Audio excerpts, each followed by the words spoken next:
কৃষ্ণ সকলোকে আমাৰ আধ্যাত্মিক অসমলৈ স্বাগতম জনাই আলোচনালৈ আগবাঢ়িছো। সম্প্ৰতি আমাৰ চৌপাশে কোভিড-19ৰ ভয়াৱহতা, মৃত্যুৰ ভয়ে প্ৰায়বোৰ মানুহকে অশান্ত কৰি ৰাখিছে। মানুহ নিৰাপত্তাহীনতাত ভুগিছে। বহুজন আপোনজনৰ পৰা বিচ্ছিন্ন হৈ মৰ্মাহত হৈ পৰিছে। লাখ লাখ মানুহ সংস্থাপনহীন হৈ পৰিছে। আৰ্থিক দৈন্যতাই বহু মানুহৰ জীৱন বিপন্ন কৰি তুলিছে। অনাগত অন্ধকাৰ ভৱিষ্যতৰ কথা চিন্তা কৰি বহুতে মূৰে কপালে হাত দিছে। তেনে সময়তে ভূতৰ ওপৰত দানহ পৰা দি বানপানীটো আহিল।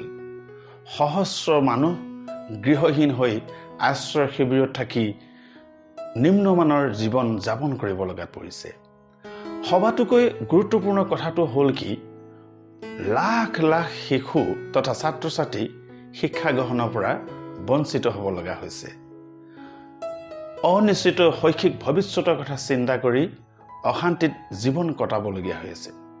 মুঠতে কোভিড-19ৰ ভয়াৱহ প্ৰভাৱে প্ৰায় সকলো মানুহৰ মনত এক প্ৰচণ্ড মানসিক চাপৰ সৃষ্টি কৰিছে। অতি কম সংখ্যক মানুহৰ বাদে প্ৰায় সকলেই এক মানসিক অস্থিৰতাৰ বলি হ'ব লগা হৈছে। ই নিশ্চয় অতিকৈ গভীৰ চিন্তাৰ বিষয়। অলপ মন কৰিলে দেখা যায় যে কেৱল কোভিড-19ৰ বাবেই যে মানুহ মানসিক অস্থিৰতাত আক্ৰান্ত হ'বলগীয়া হয় তেনে নহয়। আমি আমাৰ জীৱনৰ প্ৰায়বোৰ মুহূৰ্ততেই কিবা নহয় কিবা সমস্যাৰ দ্বাৰা আক্ৰান্ত হৈ মানসিক অস্থিৰতাত ভুগিবলগীয়া হয়। কোৱা হয়, life is not a bed of roses. জীৱন মানে ফুলশয্যা নহয়। জীৱন মানে হ'ল সংঘাত। যদি তেনে হয়, মানসিক স্থিৰতা ৰক্ষা কেনেকৈ সম্ভৱ? সেয়ে আমি ক'ব বিচাৰিছোঁ যে কোভিড-19 সৃষ্টি কৰা অশান্তি আমাৰ জীৱনৰ প্ৰথম তথা শেষ অশান্তি নহয়, শেষ সমস্যা নহয়। আমাৰ জীৱনত পাই অহা অশান্তিৰ লগত যোগ হোৱা ই এক নতুন অশান্তি মাথোন। অৱশ্যে এই অশান্তি অতি ভয়াৱহ, ব্যাপক আৰু অতি শক্তিশালী। গতিকে ইয়াক মোকাবিলা কৰিবলৈ সমূহীয়া প্ৰচেষ্টাৰে নিজক প্ৰস্তুত কৰাৰ প্ৰয়োজনীয়তাই আজি মুখ্য স্থান পাইছে। জীৱনৰ অবাঞ্ছিত মানসিক চাপৰ পৰা অতি কম সংখ্যক মানুহেহে হয়তো নিজক বচাবলৈ সক্ষম হৈছে।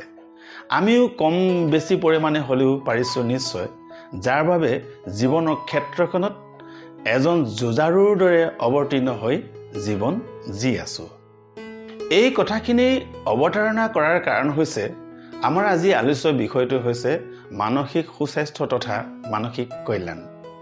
পাৰ হৈ অহা দিনবোৰত যেনেকৈ আমি মানসিক সুস্বাস্থ্যৰ অধিকাৰী হৈ আছিলোঁ, কোভিড-19ৰ এই ভয়াৱহতাৰ দিনতো যাতে সেই সুস্থতা, বিশেষকৈ শিশু তথা ছাত্ৰ ছাত্ৰীসকলৰ মানসিক সুস্থতা ধৰি ৰখাৰ ক্ষেত্ৰত আমি সহায় কৰিব পাৰোঁ, তাৰ বাবেই এনে আলোচনাৰ প্ৰয়োজনীয়তা আহি পৰিছে।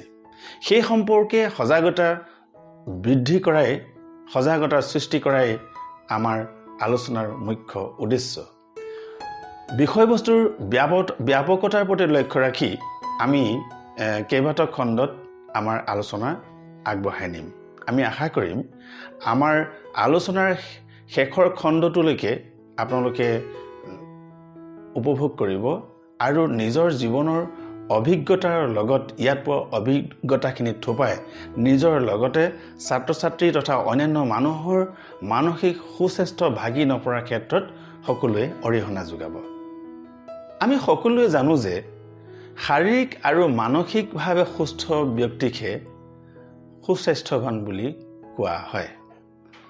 বিশ্ব স্বাস্থ্য সংস্থা WHOৰ মতে শাৰীৰিক, মানসিক আৰু সামাজিকভাৱে সুস্থ মানুহকহে সুস্বাস্থ্যৱান বুলি ক'ব পাৰি।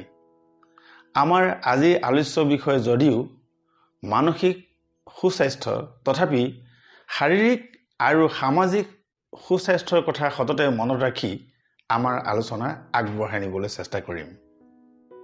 বিশ্ব স্বাস্থ্য সংস্থা WHO মতে মানসিক সুস্থতা হৈছে মনৰ এক অৱস্থা যাৰ দ্বাৰা মানুহে নিজৰ সামৰ্থ্য বুজি পায়, জীৱনত পোৱা প্ৰতিটো সংঘাতৰ মোকাবিলা কৰিব পাৰে, ফলবস্তু উৎপাদন কিংবা সৃষ্টিশীল কামত নিজকে জড়িত কৰিব পাৰে আৰু এই ক্ষেত্ৰত সমাজৰ মানুহখিনিক সহযোগিতা আগবঢ়াব পাৰে।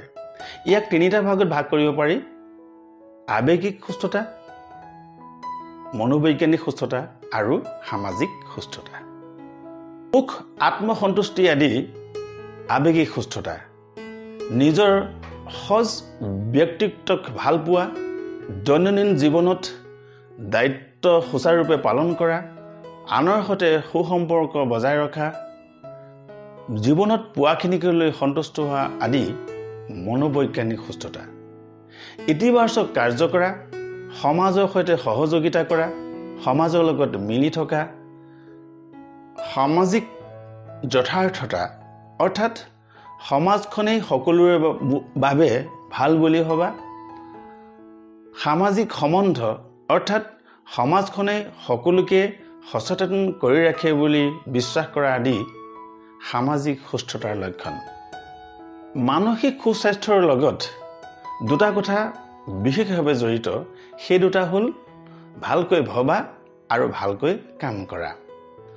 মানসিক সুস্বাস্থ্যৱানসকলে সকলো কথা ভালকৈ ভাবিব পাৰে আৰু সকলো কাম ভালকৈ কৰিব পাৰে।